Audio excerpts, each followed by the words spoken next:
اور پھر سب سے بڑے عظیم اجتماعی عمل کی اہمیت الگ سے بیان فرمائی، فرمایا اس میں بھی تمہارا پورا حصہ ہونا چاہیے۔ وَاعْلَمُوا أَنَّ اللَّهَ عَزَّ وَجَلَّ قَدْ افْتَرَضَ عَلَيْكُمُ الْجُمُعَةَ فِي مَقَامِ هَذَا فِي عَامِ هَذَا فِي شَهْرِ هَذَا، اللہ نے تمہارے اوپر جمعہ ضروری قرار دے دی، واجب قرار دے دیا، اس سال میں،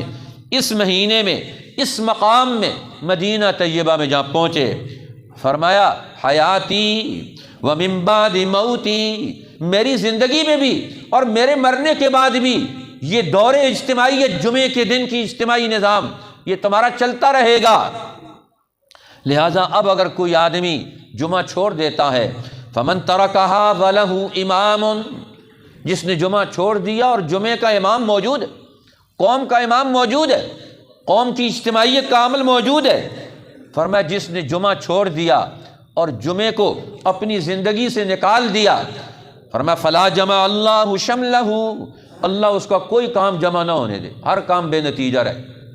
جو قوم اپنی اجتماعیت نہیں پیدا کر سکتی، ایک محلے کے لوگ، ایک شہر کے لوگ، وہ جمعے کے دن 7 دنوں کے بعد 1-1.5 گھنٹہ مسجد میں اکٹھے ہو کر پورے اہتمام کے ساتھ نہ خطبہ سن سکتے ہیں، نہ نماز پڑھ سکتے ہیں، نہ ذکر کر سکتے ہیں، نہ اپنی زندگی پر نظر ثانی کر سکتے ہیں، تو اللہ کو ان کی کیا پرواہ ہے؟ اللہ کے رسول ان کے لیے بد دعا کرتے ہیں، فلا جمع اللہ شملہ، اللہ ان کے کسی کام کا نتیجہ مت دینا، ان کو ہر کام ان کو بکھیر دے، یہ صبح سے شام تک بھاگیں ایک ایک چیز کے پیچھے، جب اپنی اجتماعیت نہیں پیدا کرنا چاہتے۔ ولا بارک لہ فی امرہ، اور ان کے کسی کام میں برکت مت ڈالنا، ہر کام ان کا بے برکتہ بنا دے۔ انہوں نے جمعے کو محروم کر دیا، ان کے پاس جمعے کا اہتمام ہی نہیں، جمعے کی برکات کے حصول کا جب اللہ انتظار کر رہا ہے جمعے کے دن کہ میرے بندے میرے دربار میں آئیں، اور بندے دوسروں کے دربار میں گھوم پھر رہے، ان کے پاس 1.5 گھنٹہ نکالنے کا ہی نہیں ہے، تو رسول اللہ بد دعا دے رہے ہیں ان کے لیے، ولا بارک لہ فی امرہ، اللہ اس کے کسی کام میں برکت مت ڈالنا۔ اور پھر فرمایا اس کا کوئی نفلی عمل، کسی قسم کا کوئی نفلی عمل اللہ اس کا بالکل قبول نہ کرنا، اور ان کی تفصیل بھی بیان کر دی، فرمایا الا ولا حج لہ، اس کا کوئی حج بھی قبول نہیں، ولا صوم لہ، اس کا کوئی روزہ بھی قبول نہیں، الا ولا صدقۃ لہ، اس کا کوئی صدقہ بھی قبول نہیں، الا ولا بر لہ، اللہ اس کی کوئی نیکی قبول مت کرنا۔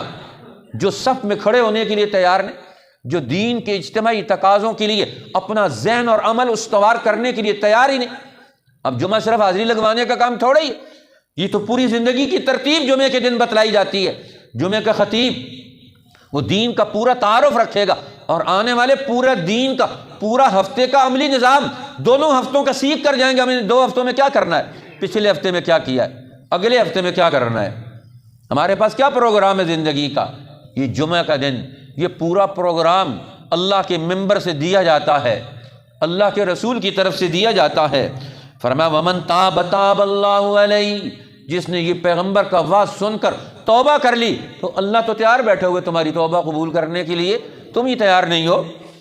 اور پھر اور